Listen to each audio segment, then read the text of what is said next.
Hello, hi, good evening. My name is Zohaib Kumar. Thank you for joining us this week. As we mentioned, this is going to be our weekly event every week on Fridays at 5:30 p.m. Virtually, our goal is going to be to connect different professionals with the community, help answer questions that students in high school, college have, also answer questions from parents, and then for people who just graduated college that are trying to figure out what the right career for them is to do. Our goal is to connect with professionals. So last week we covered advice on how to pay for college.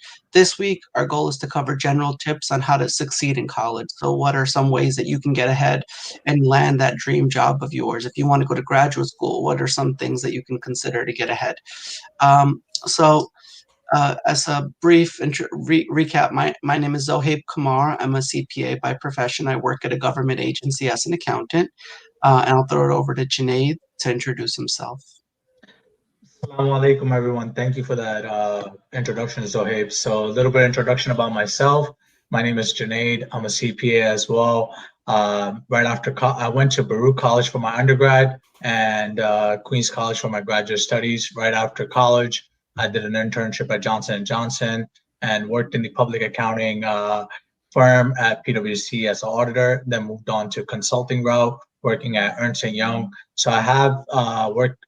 I have about 5 to 6 years of working in public accounting, and then currently about 2 months ago, I decided to quit my job to go towards the entrepreneurship route, just focusing on growing the business that I was working on, and I'm currently a CFO at SK Mobile.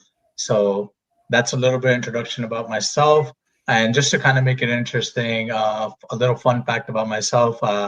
I love going to the gym, and working out. I have my own gym built in my backyard. Mashallah. Perfect. Thank you, Jonathan. Brother Saeed, if you could introduce yourself. Sure. Assalamu alaikum. I am Professor Saeed Islam. I'm very happy to be here, happy to talk about college. So my day job is I am an associate professor of psychology at Farmingdale State College. And when I was, I went to Rutgers University. I did a bachelor's in economics. I know I grew up in New Jersey, which I know for folks in Long Island is like, why is he even allowed on this screen? So feel free to make fun of New Jersey in the comments. I'm okay with that. After I graduated from Rutgers University, I got a job at Kaplan, test prep and admissions. And I used to teach SAT, GRE, GMAT, LSAT, and occasionally MCAT verbal classes. And if you want to know, I have taken quite a few standardized tests, so don't take that many. And then after that, I decided to go back and do my MBA in human resource management. I was doing work in training and development, and a lot of different HR tasks at Kaplan. And eventually also did a master's in industrial organizational psychology, which is the psychology of work.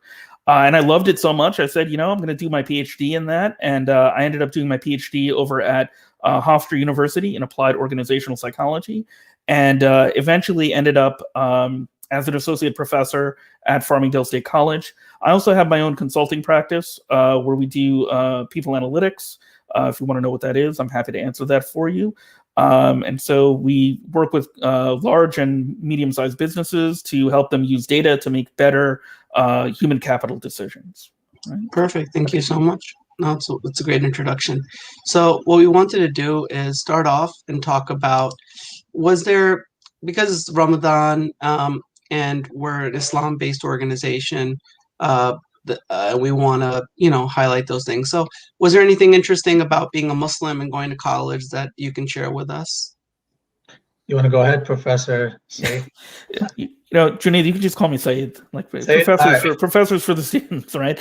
One of the biggest adjustments was, when I was in high school, it wasn't that big of a deal to, I grew up in Edison, New Jersey, where it's full of brown people. So it wasn't that difficult to, kind of be myself and have those, sorts of relationships with people where they understood that I was Muslim.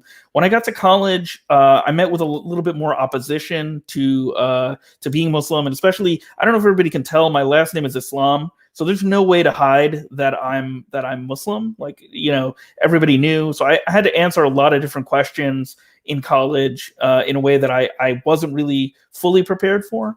And so there was a lot of learning that happened at that time. And especially like because I was moving from building to building, Rutgers was a huge campus.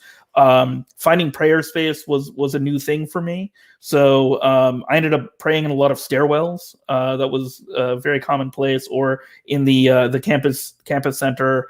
If I was lucky enough to be in the prayer space that was provided by the college, then I could do that. So those were some things that I had to adjust to.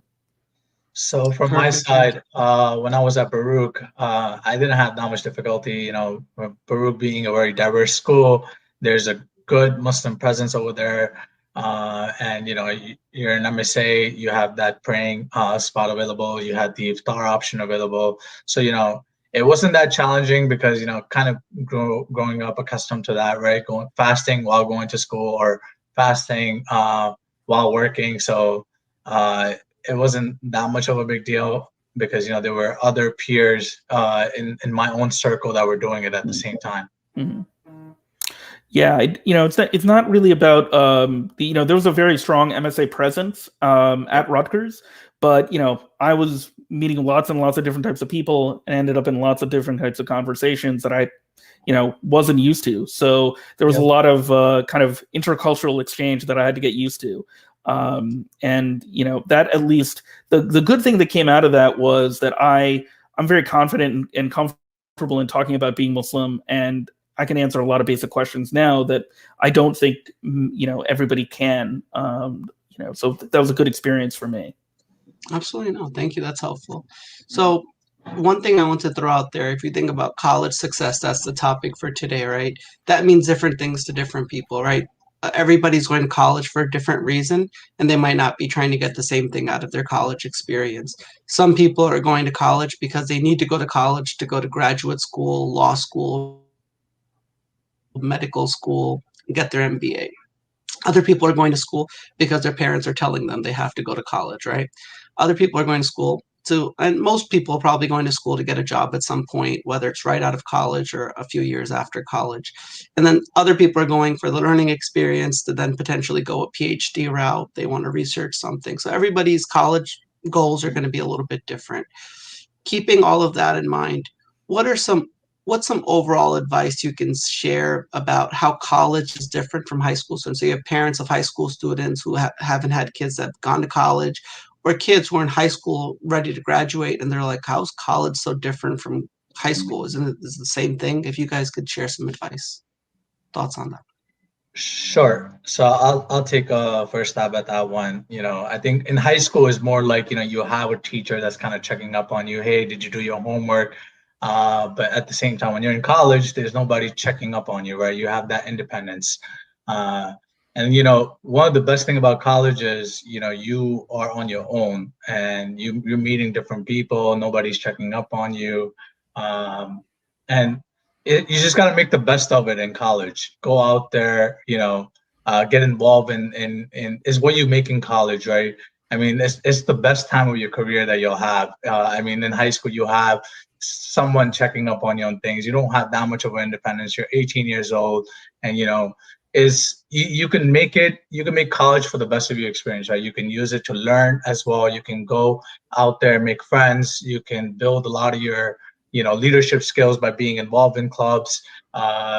You can, you know, go out there and, you know, it's what you make out in college. Like I wasn't that bright of a student in high school, and I had to work twice as hard in college, and you know, so it's like if you make the best of it in college, it'll really pay off in the long run as well. I can definitely share more insight onto that one, but I'll pass it on to Syed to talk about his experience, and then I think the other questions will kind of answer those questions. Sure. So I'll say that my transition from high school to college was a tough one, because in high school you're used to things being very set in place. You know, homeroom starts, the beginning of the day. You know what you're going to be doing. You go to classes every day. In college, there's a lot of downtime, a lot more downtime than you might imagine, and there's a lot of space to fill with, you know, whatever you want to do. And then there's a lot of choices, right? Like you can take classes that you want to take, and there, in some cases, especially if you go to a very large large public institution like Rutgers, you're not many people know you in the administration, and there may not be, mentors that are easily accessible. So this is one of the things that I think is very important for high school students to know, is that you can get lost in that process. And so a good skill to gain in high school now is time management, is to kind of think about, well, how do I manage my time, right? In the same way that you manage your prayer schedule, what else are you doing with your time, and how do you have control of that? Because when you get to college, you're going to be the one in charge of all of that. Just like Junaid mentioned, there isn't a teacher that's going to follow up with you. As a college professor, I don't follow up that often with my students unless they tell me that they need some sort of help. I trust that they are going to be the ones that are going to manage their learning process, that they're going to manage a study schedule, that they're going to be able to manage a work schedule. So all of those things are important skills to gain. And there's a lot of research that seems to indicate that, students that have a harder time managing their own time, that have a harder time with, dealing with the scheduled process, can kind of fall through the cracks. So I think that's one of the biggest things that you can do. But the great thing about that is that time is your time, and you can find ways to invest in yourself. And as Junaid mentioned, you can be a part of a lot of different clubs, and you can do a lot of really cool things. Perfect. No, that's very helpful. Thank you. And I would say you brought up a really good topic about how as a college student, you have to kind of decide how you want to spend your time. So one of the tips for success that I would say that I want to throw out there would be learning how to manage your time and conflict management. As a professor, I also teach as an adjunct professor. I teach 2 classes at Queens College. One of the things that always surprises me is at the end of the semester, there's always 1 or 2 students that come up and say, "Professor, I'm sorry, I didn't know what was going on this semester. I couldn't keep up with the assignments. I couldn't do the homework. I didn't have the software. I got the book late. My dog died this semester. XYZ happened to me this semester. Can I still pass?" And I'll say, "You're coming to me now at the last day of the class. How can I help you at this point?" Right? It's very, very hard if you're coming at the end of the semester to a professor. If you come in the middle of the semester, you say, "Hey, I'm struggling with the homework." I'll say, "Okay, let me work with you. Let me give you extensions on the homework. I want you to do the work. I'm not trying to give you an easy A just because you asked for it," right? If you're struggling with the midterm, let me give you detailed notes on how to prepare for that midterm, practice assignments that will help you prepare for those type of questions you might see. But it's very tough at the end of the semester if you show up. And isn't it like the same way when you graduate and you go into work at a company like PwC, Junaid? If you work in a project environment in most companies, you're working in a team of 3, 4, 5 people, and you're not doing your part, and you show up on the day the assignment's due and the project is due to the client. You can't say, "Hey, I'm sorry, I was struggling." The first question you'll get is, "Why didn't you reach out earlier? How come you didn't let anybody know?" Any thoughts on that? Yeah, I think I just want to kind of put out there, right? A lot of times what you often hear is that, "Hey, you know what I learned in college, I don't even end up using in real life, right? In my job." Like in reality too, right? You learn a lot of it on the job, but what college does teach you is, it teaches you how to work on, when you have those projects, how do you work on those projects? How do you manage your time? At the end of the day, right? Like if I was to hire somebody as well, I would look at, hey, how does the person manage their time? How is the person, with working as a team? And, those things really matter. The other thing, like you mentioned, right, if you come all the way at the end, if I did that, or even my team member did that, not only the person is going to get a bad review, even my own self, there's more chance of me getting fired from my job as well. I work for Ernst & Young, and, it's just like raising things at the right time. That's what matters. So I know we were talking about college, but yeah, that's my take on that. I just wanted to put out there. Okay. Saeed, did you want to add anything to that? Sure. I think one thing that you'll notice, and I hope everybody notices this, there are 2 college professors here telling you, please reach out to us for help. One thing that I always think that happens with with students is sometimes they may feel shy about reaching out to a professor, or if there's a teaching assistant, you can reach out to them. There are a lot of resources on campus to help you through the challenges and issues that you might be facing. And really, the major thing that you have to do is recognize that you need the help, and secondly, reach out for that help. One thing that I'm always intrigued to hear from students is sometimes they'll tell me that, I felt like you would think less of me if I reached out for help. And I said, no, I want you to reach out for help. That's, I'm not a college professor so that I can be like, no, please don't ask me questions. That's not why we're here. And so you should feel comfortable to reach out for support. There are opportunities to get that support. And maybe the support doesn't come from professors. It might come from your friends in the Muslim Students Association. It might come from other sources, other support staff on, that are at the university. But please feel free to reach out if something happens, because then we can address the problem. As Brother Zohaib mentioned, if you reach out to the professor at the end of the semester, at that point, we're stuck. We have to submit grades, and we can't really do a whole lot. Prior to that, we can do what we need to do to help you along. And so that's something that I hope everybody leaves here understanding, that we're here to be supportive and to be helpful. Sure. I did see 1 or 2 questions came in. So Sarah asked, is this event targeted toward high school students? I would say yes, it's for high school and college students. Our goal is to kind of help answer questions on how you can get ahead, sharing our own experiences and general advice that we've built up over the years. There's a very specific question related to somebody named Ikra, who works as an audit associate at a public accounting firm. And she said that she was constantly feeling she's not getting enough billable hours or support. It's been tough for her. So Junaid, you and I both have worked at Big Four accounting firms, so we know that industry. I thought the question's out there, might as well answer it now and try to see how that can apply. Sounds good.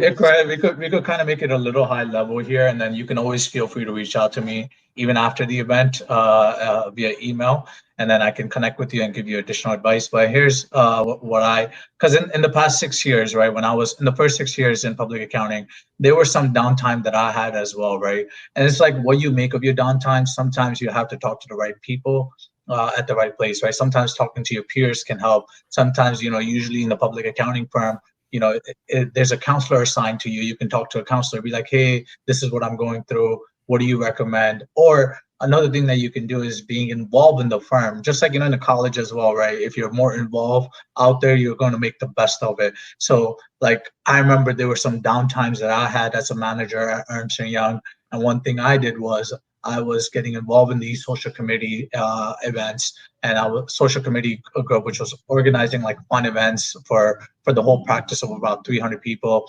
And another thing you can do is just like, there's non-chargeable work, right? So like firm is kind of working on, new accounting guidance, right? And that's what brings them the bread and butter. So, you be part of those initiatives. There's these, they call these fancy word like campaigns. You can be part of those, and just being out there and being involved, right? And that will kind of put a light, and people will know, hey, there's that person out there that's making a meaningful impact. And how I can relate to that in real college life too, right?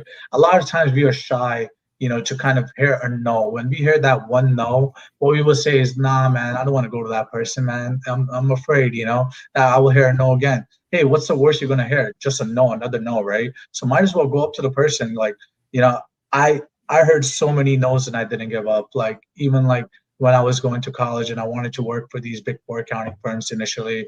And I was like, that was my dream. I'm like, I got rejected first year, I heard no. Second year, I heard no's again. And then third year, I went out there and, went to like 2-3 events out of state, networked.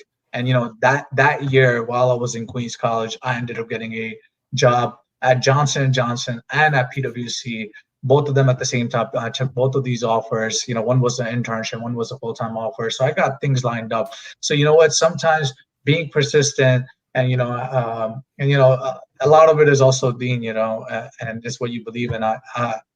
Alhamdulillah, I always believe in that, Allah subhanahu wa ta'ala has everything planned for you. Like, if it's meant for you, you're going to get it. But at the same time, you have to go out there and push yourself and go out there and be the person to get it, And inshallah, if you put your mind and effort into it, you'll definitely get it. Yeah, no, thank you. That's helpful. And I'll just throw out one or two other things of it, pieces of advice. One would be when I first graduated. I graduated and I started working at an accounting firm in 2008. So that was like the financial crisis, right? So they were laying people off. You're always worried if you don't have enough billable hours, you're going to be the one to be fired because you're not doing enough work. And all of us were freaked out at that time because we would see our friends at other accounting firms being fired right out of college, working 1 or 2 months. So, that's always a fear in the public accounting profession, or any corporation right now, especially with COVID going on. But I would say, don't first manage that stress level, right? What's going to happen is going to happen. We put our trust in Allah subhanahu wa ta'ala, and our goal is to just do the best that we can. Specific advice for you might be that reach out to your manager, your senior associates that you work with, and say, "Hey, I'm working 20 hours with you. I have 20 hours free. Any advice on what I can do?" It's really seeking out those mentors within your own network, right? And saying, "Hey, that's what I used to do." I would say, "Hey, after I finish this project in 3 weeks, I have nothing on my schedule. Hey, John, can I join your team? I know you have another project coming up. Do you need another person? I'm very motivated. I want to help." So even just in a friendly, nice way, joking around way, just mentioning it, you get your name out there, and then somebody will say, "Okay, who always speaks up about wanting to do more work? Ikra always speaks up. We have extra 10 hours a week we can give her. Let's put that on her schedule." So just being proactive, not getting down, seeking those mentors. And like you said, sometimes you feel like, because I'm a Muslim, it's hard for me to be that person to speak up. Sometimes in the Asian community, we have culture where we don't make as much eye contact. We don't want to speak out as much. We would want to be perceived as being selfish or something like that. But every profession is a little bit different. In the accounting profession, being proactive is not looked down upon.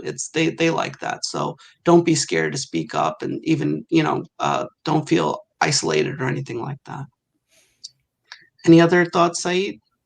I would just say that, especially for college students, the advice to seek out mentors is, I think, really important. One of the big differences between high school and college is, in college, you're not going to be interacting with the professor that often, especially if you go to a place like Stony Brook. If you go to a large, institution where classes are among 300 people, your professor does not know who you are, and so that means that you need to build relationships with maybe teaching assistants. You might have to build relationships with other students to kind of build that rapport. And then if you're looking to get those opportunities, so if you're planning on going to medical school, law school, and you're thinking about, how do I get into a lab so that I can do research? How do I, find a internship with a law firm? How do I do those things? Building those relationships and putting yourself out there and communicating, what you might want is really important. The second big thing I would say is to listen. That there are opportunities that will make their way to you. You just have to kind of pay attention and make sure that you're aware when those opportunities arrive. So just as Junaid and Zohaib mentioned, if Allah intends a particular opportunity to reach you, it'll reach you, but you do have to make sure that you're ready and prepared and open to that.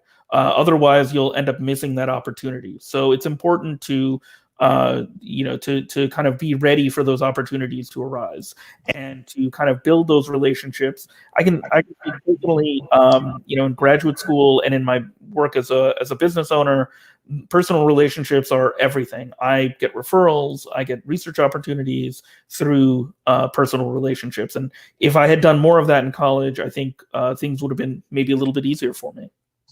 Oh, that's really good advice. And I think I just touch upon the last thing. So our question was going to be, any tips for students who are working and also going to schools to make the most out of their college experience and get ahead in college? So Junaid, do you want to go first? Share your thoughts on that. So when I went to, throughout my 4 years, as I mentioned, like I wasn't a bright student in high school, so I had to work, I feel like, twice as hard in college. So, I probably didn't get too involved in like hanging out as much, but maybe once a week, right?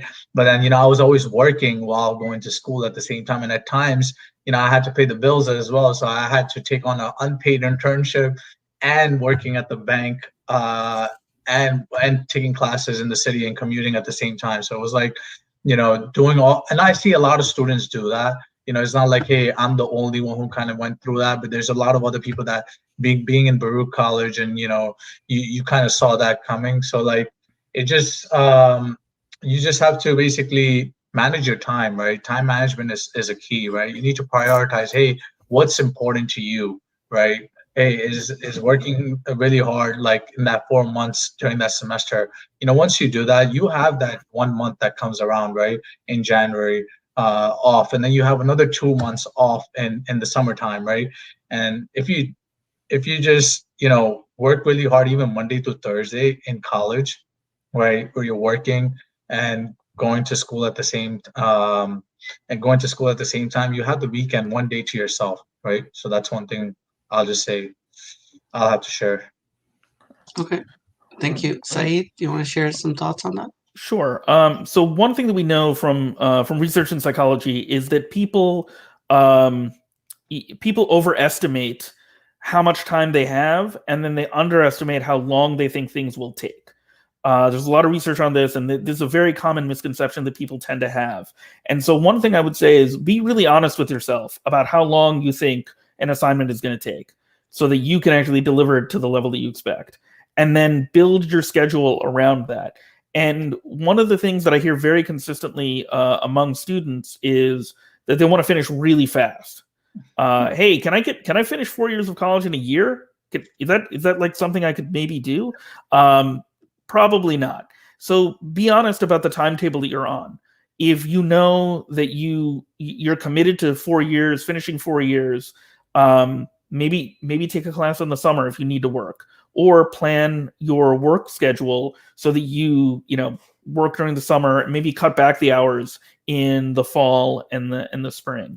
And that also goes back to that time management and money management piece, where you really have to be honest about how much money you have, how much time you have to generate what you need to get through that semester. Because what could happen, and what happens to students sometimes, is they overcommit and they say, I'm just going to do everything. I can do everything at 100%, and that's not very likely. And so the grades suffer, the work suffers, and overall, by the end of the semester, you're exhausted and you're kind of done. And so it's not in your best interest to do that. So it's really important to be honest with yourself about your goals. So one thing I just want to add is the game plan, right? Like, just because it takes me, like, sometimes you're talking to peers, right? And you're like, yo, how long did you study for your exam, man? It's like, oh man, I know I used to underestimate, and I will tell, even though I studied like 4 hours, kind of shy to say, hey man, I studied 4 hours. Sometimes, you underestimate it. And then it's like, it's sometimes, or it will take me longer, So one thing, I'll say is that, just because it takes you 4 hours and your friend is taking him 2 hours, hey, everyone learns differently, right? So don't be shy to say, hey, you know what, I'm a little slow learner, right? And you know what, it takes me 4 hours to kind of study for this exam. I'm willing to put that 4 hours in, and there's nothing wrong with that, right? And you just need to come up with your own game plan. Just because your friend is doing certain things a certain way in freshman, he's just going to school and he's not working, he's not going out there getting internship, that doesn't mean that you follow that same game plan, right? You need to come up with your own game plan where you need to decide, hey, that's my end goal. I see the vision is that I want to work for this prestigious firm, and how do I get there? I need to go out there, be involved in the leadership program. I need to go out there, be in their internship in the junior year of college. And that's how determined you are. Sometimes the plans don't work out the way you want them to be, and you adjust. But, give it your 100%, right?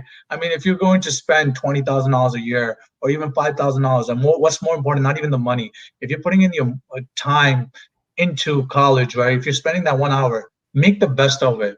While you're there, have fun when you need to have fun, right? And then when you're studying, put that time towards your studying. that kind of will go a long way, just, and that could kind of go on even after college. So That's really good advice. Yeah, I yeah. would say, yeah, when you're in high school, everybody's doing the same thing. You're all like just taking the same chemistry, English, bio. When you get to college, you'll realize, hey, my friend is a biology major. He has chemistry class. I'm a business major. My classes are a lot easier early on than maybe some of his classes. He has to study more than I do. So what I would do is because I went to St. John's, a lot of pharmacy students were my friends, and they would spend a lot of time studying, and all my business student friends would not be studying that much.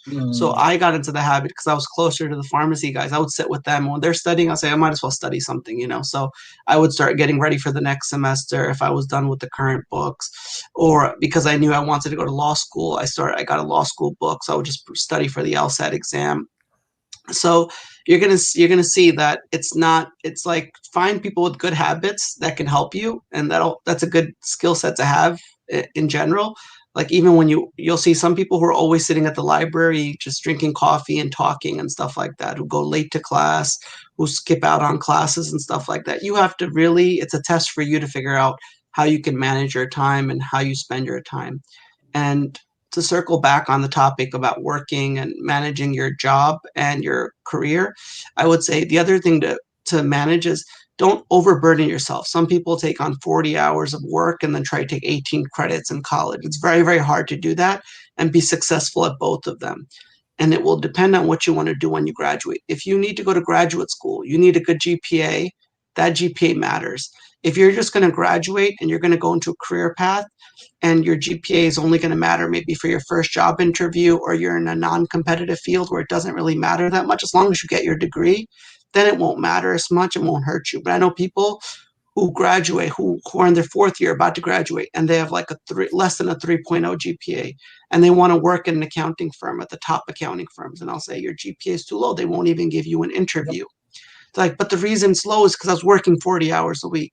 Well, I said, like you really needed to balance your time and figure that out.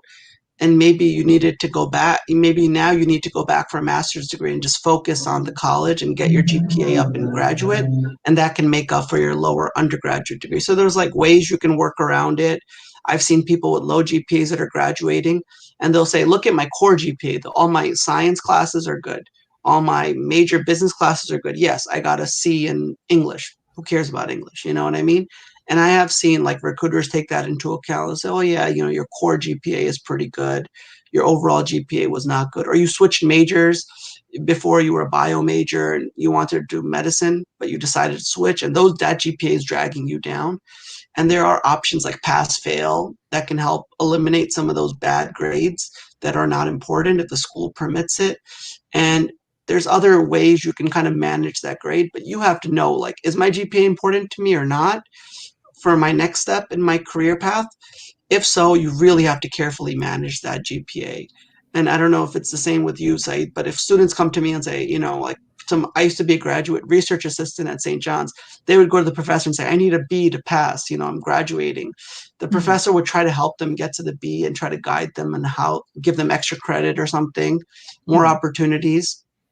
So, there are ways to manage that, but it's all about knowing how important is that GPA for you in your career path. Yeah, absolutely. And I think that, it's not the way that professors handle this type of thing. Sometimes students are like, well, I need a B to get through this class. But you should tell them your personal goal, and you should know what your personal goal is from the beginning. So when you get that syllabus, sometimes students are not strategic about how they spend their time.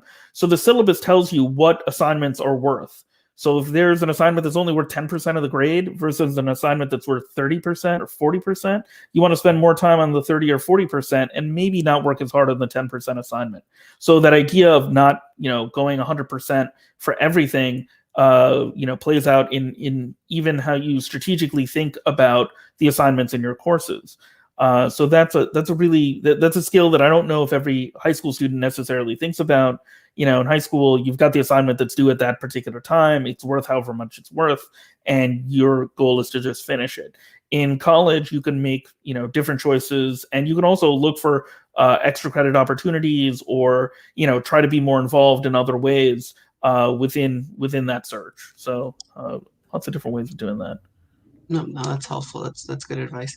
So I think so we're reaching about the halfway point of our session for today. So we've seen a few questions come in. We've done our best to answer them. If anybody has any questions, we really want to open it up to those questions. In the meantime, we'll keep touching on other pieces of advice that we can share. But if you have questions, please ask them now. This is the best time to ask it, and we'll do our best to get to those questions. In the meantime, we'll just continue sharing other general advice related to college success. In terms of getting a job out of college, are there any things that you can do? Like, you see all these people who go and they get a job at Google or Microsoft or JP Morgan. How do those people, like, I know people who graduated and they got a job at Goldman Sachs, JP Morgan. I know other people that graduated and are working at Macy's.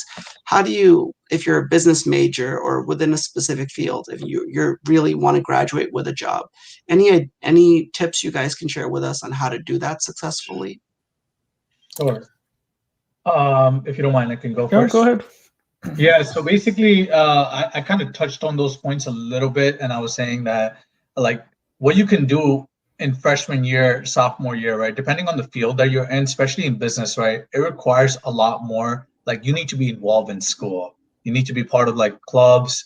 There's sometimes like these these companies, Goldman Sachs or even PwC, Ernst & Young, they have some leadership program, 3-day leadership program. If you take part in those 3-day leadership program where you're doing some kind of a project and working as a team, right? That will allow you to kind of land an internship in your junior year. And from your junior year, you can actually turn that internship into a full-time position after you graduate. So there's that path you can take. There's the path that, hey, you take internships every summer in different places, right? And you have a resume builder. GPA is important. A lot of times, it's like what you did it's all about how you sell yourself as well, right? When you're going out there. But, I mean, if you're a freshman in college, I will just say, just try your best. I mean, those are easier classes. And if you put in your hard work, GPA will be will give you the interview, right? It will sell a good story. But, a lot of it also depends on, what you did in college, right? Were you involved in clubs, or were you just the type of student that just went to school and came back home? I mean, that really doesn't tell a good story. Another thing I just want to mention out there, right, is being persistent, right? And then surrounding yourself with peers who share same goals as you or even higher goals than you, right? Then you can learn from them. So one thing, like, talking to seniors in college, right? Hey, what is it that you did? What is it, if you were to look back, what are some of the things that you can do better on, right? If you surround yourself, I highly believe that it's just that what you do in college from 18 to 22, right? The habits that you develop, it kind of carries forward into your late 20s and even your 30s, right? And say that if you can also, when you're speaking to that point, right? Mm-hmm. You can also add to that as well. Like, if you're the type of person who's out there putting yourself out there, you're going to carry yourself that way as well. I mean, I will highly recommend that. Go out there, just surround yourself with peers who are, pushing you and pushing themselves, because most likely, if you're around those people, either you're going to be on their level or you're going to be better than them. And just motivate and help each other out.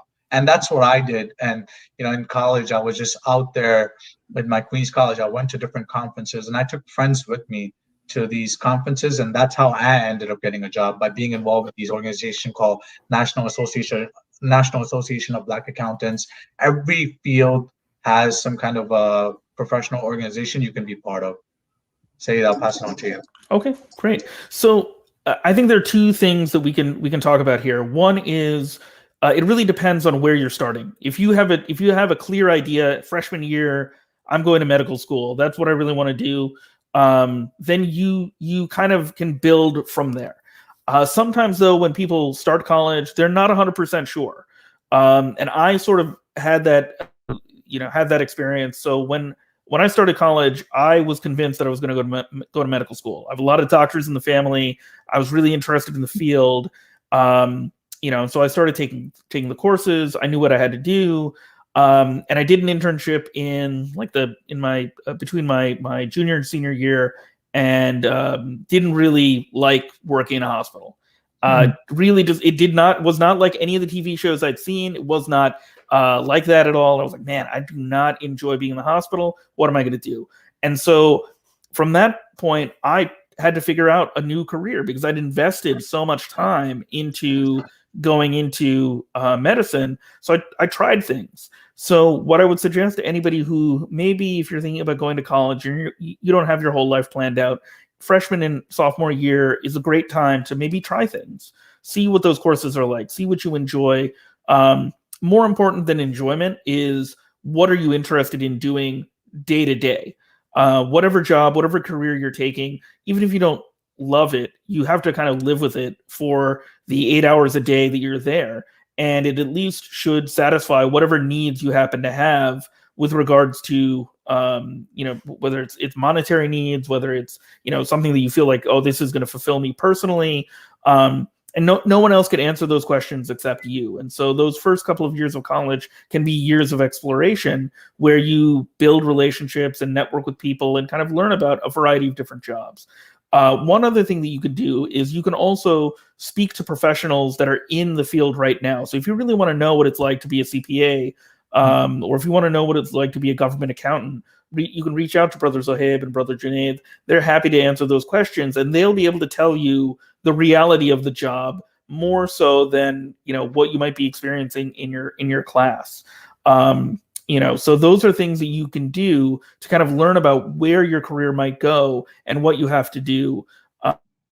And I think it's really important also, I think Junaid, you mentioned this idea of joining professional organizations or being a part of organizations that give you a leg up in terms of your professional experience. I think that's really helpful, whether that's in the business school, or whether that's in, whether it's like psychology club or sociology club. Any of those organizations give you really interesting experiences and can help you to kind of find your way to where you feel like you need to be. If you already have a really clear idea of where you want to go, and you're saying like, okay, I really want to be a lawyer, or I really want to be an accountant, or I really want to go into medicine, you can start planning in your senior year of high school for what you should do in your college experience. You can set those milestones for yourself, and then at the end of each semester, you can reflect to see how far along you've come to meeting those milestones and meeting those goals. So a lot of this is about self-exploration and kind of being honest with oneself about what you really want to do, and then committing to those goals and actually following through and hitting those. So one of the things that I do want to throw out there is that, we as Muslim Youth Mentors, right, we have guys like Sayed, we have engineers, we have lawyers. So look, if you're new in college, if you do not know what you want to be, right, after you graduate college, you can speak to different professionals that we have. We have professionals for almost every field. We will be happy to connect you with someone, and they can share their perspective on, hey, what is it like, in your day-to-day job. They can give you a rundown. If anyone comes up to me and asks me, hey, what is it like working as an accountant, I can give an advice from the perspective of self-employment and also being a CPA, because I have the experience on both sides. So you can take advantage of those resources, right? So I just want to shoot that out there, and then you can always reach out to us via muslimyouthmentors@gmail.com, and we will be happy to connect you with a mentor. Absolutely. Yeah. At the end of our event, we're going to put up our email addresses. So you can reach out, and then we can connect you with the right person. And we've tried to do that for many, many years. We did get a question, and someone asked, they say the best way to get a job is through reference. What are your guys' thoughts on that? So any thoughts on that? Like, it's who you know more than what you know sometimes. So any thoughts on that about helping you get a job? I can talk a little bit about this. So one thing about it, you still have to be able to do the job for the most part. So even if you knew somebody who could get you a particular job, you still have to be able to perform. So, being actually having the skills necessary to complete a job is important. And so gaining those experiences, as Junaid mentioned, so that you can build up those skills, and so that you can show that, yes, I've done the following things and I fit the requirements for this particular position, that's really important. But what networking and what references can do is they can make you aware of jobs that you might not know about. And so we've been talking a lot about opportunity, building those relationships, whether it's through Muslim Youth Mentors, whether it's through your MSA, whether it's through a business club, can make you aware of opportunities that you didn't know were there before. And that's something that you can't play in a game that you don't know is happening. Right. So that's one thing that I always encourage people to do is you never know where those opportunities are going to come from. And so having those sorts of relationships is important. I think one area that is very underutilized is college professors and teaching assistants. If you make it clear to a professor that you really want to, I'm really interested in this area, I'm interested in cost accounting, please let me know if you ever work on a project like this. Or I'm really interested in this area of research in biology. Can I be a part of your lab? That is something that professors will pay attention to. My first consulting experiences were because I told a professor, hey, I'm really interested in this. Would you mind taking me along? And he did. So those are the types of opportunities that if you aren't explicit about what you're interested in, and if you don't talk to people about it, you would never know that they would happen. So these are the types of things that I think are very helpful. Absolutely. No, that's very true. So I would say, I think all those points are very valid. I'll just throw out one other thing. I think it can help you get a job if you can get a reference. If you know somebody in your class, like one of the guys who became a very senior partner at PwC, he said he got his first job at PwC, which is one of the more prestigious accounting firms out there, because the person in front of him was interning there. So he said, hey, where are you interning? I'm interning at PwC. I want to work at PwC. And she said, all right, well, I'm working as a secretary there. I can ask about if they have another need. So he came in as a secretary. It's like he worked in the mailroom, basically. He's working from the bottom all the way up. Then he was working there, and they were like, you're too smart to be a secretary for your whole career. Go back and get your accounting degree, and we'll get you a job as an associate, So there are those opportunities that organically develop, but you have to be the one seeking them. It can't be you just go to class, you pay attention there, you go home, you go to sleep, or you just work at a job part-time, but you're not proactively seeking opportunities. You have to be proactive and get those opportunities. I'll just share two quick experiences. One time, I was on a bus leaving St. John's University. All these students are getting, I noticed somebody's walking from the law school. The law school is very prestigious. It's right in the front of the entrance. So I asked them, like, hey, do you go to the law school at St. John's? He's like, yeah. So I said, I want to go to the law school. And it's a white guy, completely did not know him at all. And I was like, what's it like going to law school? And just like, we were stuck on the bus for 15 minutes until we got to the next stop. And he was nice enough. He would start sharing advice about what it's like to go to law school, how you can pay for law school, and things like that. And then when I was a cashier at a bank, one of the persons who used to come in, we knew she was a lawyer, and I wanted to go to law school at that time. So I asked her, I said, hey, can I intern with you? I know you have your own law firm. Can I go with you? And she allowed me to go to court with her one day, and I was just shadowing her, and I sat there and I just saw it, and I'm like, I don't want to be a lawyer. I realized, all the paperwork involved and all of that stuff. It's not like the TV shows, like you said. I was like, I don't know what I was thinking trying to be a lawyer. It's so much paperwork, so much just sitting there, going to court, waiting for your turn. And I learned a lot, and it was just being proactive. It's not like finding a mentor is thrown out a lot, but it doesn't mean like you go to somebody, you have them sign a contract. You are my mentor now. Mentor is like just asking people for advice, informally, formally, whatever it is. And same thing with me. When my students come to me, they'll say, I'm really interested in being a professor. I'm really interested in getting a PhD in accounting.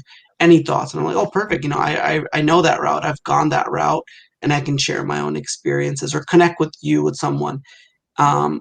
And so it's just about seeking those opportunities when they become available. So I can speak also from the business perspective as well, right? Like a lot of times you hear that, hey, I know a guy, right? Or that knows a guy. And then, usually somebody is actually vouching out for that person, right? And, usually people do that if they really feel like you are delivering a good product or service to them, right? So even now, as I'm in my own business, right? I'm in the electronics business, and what ends up happening is a lot of times people are just throwing references at me and telling me, hey, I know this company out here that provides the electronic needs that are there, right? Just like, it's like you need to know people, but you need to be a good product yourself. You are a product, or you are a service that you provide. And once you get good at what you do, and even in college, right, like we're talking about, right, if you deliver anything that you do, even in college, like let's say you need Professor Zohaib Qamar, right, and he works at an accounting firm, and you are the top of the notch student, always out there getting involved, and you came up to him, hey, I'm looking for a job, and I happen to reach out to Zohaib, and hey, I'm looking for an intern. He will automatically refer you to me. That's what ends up happening a lot of times. So, just going that extra mile at places, people automatically throwing their back. They say, hey, you know what? This guy is really good. This person is really good. So, you have to build your own product, right? So once you do that, references are easier to get. You will get those references automatically. Yeah. And one thing I just wanted to add on that is sometimes we think there's racism always against us. Oh, I'm not getting internships because I'm Muslim. I have a beard. I have a hijab on Yeah. and stuff like that. And yes, there is some aspect of racism in every society, every country in the world. Nobody's free of that stuff, right? But don't let that be the first thing that comes to your mind and holds you back from applying to a job, for asking for that opportunity. So that's just another thing I think sometimes we get and let it overwork us. And they're like, you know why I'm not getting ahead? Because I'm a minority. I'm not getting ahead because of my religion. There is that negativity there. There is real instances of that stuff happening, but don't let it hold you back. There's enough opportunities out there. If you keep trying, you can get an internship, you can get a job. So don't let that stuff hold you back either. Just one thing that I've heard sometimes, and I just wanted to kind of address that. So one thing I would like to add to that, sometimes, we've been talking a lot about doing a lot of things. And one thing I'd suggest is sometimes it's better to do fewer things really well than to do a lot of things kind of poorly.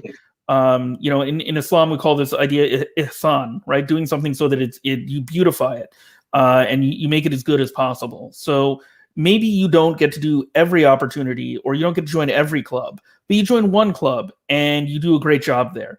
And, maybe you are able to show how good you are, or maybe you get an internship and it's not the perfect exact one that you wanted, but you make the best of it. And I think that's one way in which you can turn any experience into the best possible one that you can have, is by really putting yourself out there and doing the best you can. So at least, I did my part, and I did that to the best of my ability. And part of that goes back to not overburdening yourself by this pressure to like, oh, I have to compete with everybody else, in that level. Yeah, that's very true, and that's a really good point. Sometimes students overwhelm themselves; they take on too much responsibilities, and then it's tough. And that's the same thing in the work field as well. I know people who take on too much like extra stuff, and they don't focus on their core job responsibilities, which is why they were hired, and then they fall behind on that. So it's always finding that right balance, and that carries through to your career. Because we only have about 7 minutes left, I just wanted to touch on one or two other items that I think are important for anybody as a professional. As you just graduated, you're still in college. What are the best ways to land your dream job or turn your career around? If you graduated, you're not in the right job, or you feel like the job openings aren't there, or you're about to graduate, you're in your end of your junior year, you're in the end of your senior year, you're a few months before you graduate, but there's no job that you've lined up. Any thoughts or ways you think students can kind of land that job now that they're in that phase of their career or education?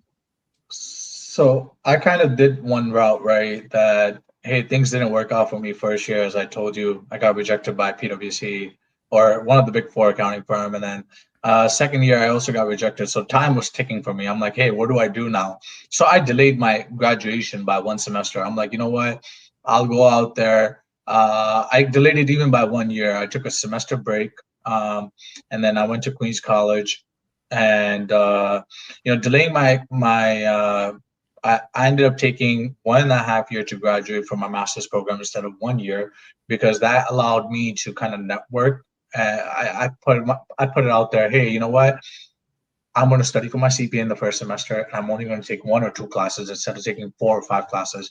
And that was my game plan. So if I had passed some of my CPA exams while going for my interview, that was a quick selling point. So when I went for those job interviews, there was a reason why I ended up getting like 2 job offers, is because I went with like 2 parts of my CPA exam. I was a little better than my competition. I was only one of the 2 students who actually went out to Maryland, right? So look, I believe at the end of the day, right, it's not about what I did or what, it's just how you differentiate yourself. The whole takeaway over here is like, how do you differentiate yourself from other people? Like, you're in Baruch College, you're one of the 2,000 accounting students, right? And every single student, in my opinion, is capable of getting a job that they want, right? Or doing what they want for themselves. It's just differentiating your brand. How do you do that? Whether it's through your GPA and internship, whether it's through passing CPA, you have the answer to your own questions. You have to evaluate yourself. Take a piece of paper, write down, hey, these are my strengths. These are my weakness. Oh, what do I need to do? Sometimes writing those things down and coming up with a game plan, right, can help you go a long way. That's my take on it. Yeah, so one thing that I find is very useful is, if you have a dream job in mind, is to work backwards from that. So, if you really want to work at Google, Google tells you how to get a job at Google. Their careers page is very clear about what they're looking for, what skills you need. And, if you are in that position now where you're like, I'm not really good enough yet to get the job there, then look at that job description and see what you need to do. And then either if in your current position, or if you're a student looking to build those skills, start adding those skills. Find ways to get involved in projects, even student projects that could be helpful. If you're currently in a job and you're like, this isn't really what I wanted, and I'm not necessarily getting the experience that I want, there are ways in which you could maybe volunteer your time. So if you have an accounting background, if you work with a nonprofit and you say, I really need to have this type of financial knowledge, offer it. See if you can get that opportunity. See if you can do that. And that way you can build up your skill set so that you better match the job that you happen to have. So rather than just saying, well, this job doesn't have what I want, try to find ways to include the things that you want, and then take from that job what you can so that you can move forward. And if you're still in school, try to find opportunities by which you can develop the skills that you need. Those could be things like hackathons. They could be, other opportunities, working with a faculty member, doing research. And the other part is one that I want to mention that Junaid mentioned as well, which is really important, is writing a resume that highlights your skills. So just saying like, hey, I've got one resume and I send it to everybody, that's not really going to highlight the skills that are needed. Every job is a little bit different. So you want to tweak your resume slightly so that you highlight the skills. Because when a recruiter or somebody in the human resources department looks at your resume, they're not going to spend a ton of time looking at it. You need to be the one that connects those dots for them, so that you go from, wow, this is one out of 1,000 resumes that we received, to, oh, this resume really seems to match what we're looking for. Let's call this person and let's make that connection. Perfect. I think we have 1 minute left. So I think just to recap, some of the things that we talked about were about seeking mentors, better managing how you approach your classes, and managing your GPA, figuring out how important that is to you. Some of the other things that we mentioned that might not have come across was like joining networking organizations. There's race-based organizations based around ethnicity. There's based on careers. Join those organizations, be proactive. figuring out how to manage your time in between all of this stuff. So jobs, organizations, clubs, and then your regular schoolwork, finding the right balance for yourself, seeking out other like-minded individuals who will help you to achieve those goals so you can help each other. Other things I would say is most colleges have on-campus recruiting in their final year. You have to apply to that program and get into it. And then all the companies will come on campus and you're only competing against other students for those jobs. You're not competing against a person with 5 years of experience for an IT job at JP Morgan or Google. A lot of people don't realize that program's there. You have to take advantage of that and apply to it, which would also include going to the career office, which is another resource people don't take. They have a list of jobs at the career office. They help you do mock interviews many times. They have dinner etiquette classes. They have speakers coming in. So there's lots of things that they do, but you have to, like I would say, just add them on your LinkedIn or Facebook page so you know what their events are and join the ones that you can without overburdening yourself. So I think those are some of the things I just wanted to highlight that might not have come across.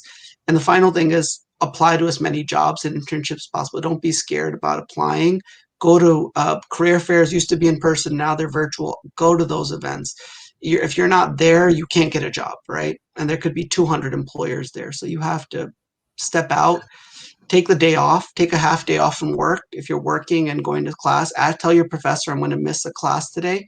And I tell my own students, if it's a choice between going to a job interview, going to a career fair, and coming to my class, if it's nothing special going on that week, go to that event. I'd rather you try to get a job before you graduate. So with that, I think we wanted to close. At 6:31, we're 1 minute over our limit.